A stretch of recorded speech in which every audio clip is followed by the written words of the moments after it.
नमस्कार, माझे नाव कावेरी आहे. नमस्कार, माझे नाव आहे राणी.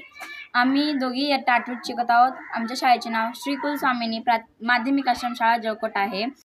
आज मी आपल्यासमोर आमचा प्रकल्प स्वयंचलित कुक्कुट खाद्य यंत्र सादर करत आहोत. कुक्कुटपालन दररोज ठराविक वेळेला पक्ष्यांना खाद्य देणे ही एक वेळखाऊ आणि मेहनतीची प्रक्रिया असते. कधी वेळ न मिळाल्याने पक्ष्यांना अन्न कमी मिळते किंवा जास्त खाद्य वाया जाते. या समस्येस निराकरण करण्यासाठी आम्ही ऑटोमॅटिक पोल्ट्री फीडर तयार केले आहोत.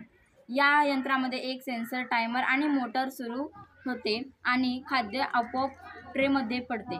सेन्सरद्वारे पक्षी जवळ आल्यावरच खाद्य आपोआप दिलं जाऊ शकतं. या प्रकल्पाचे मुख्य फायदे म्हणजे मानवी श्रम व वेळ वाचतो, उद्यास वाया जात नाही आणि पक्ष्यांनिमित्त अन्न मिळते. यंत्र कमीत कमी तयार करता येत नाही. लहान ते मोठ्या शेतकऱ्यांसाठी उपयुक्त ठरते.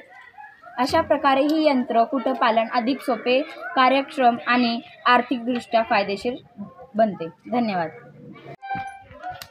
अशा प्रकारे हे ऑटोमॅटिक पोल्ट्री फीडर काम करेल.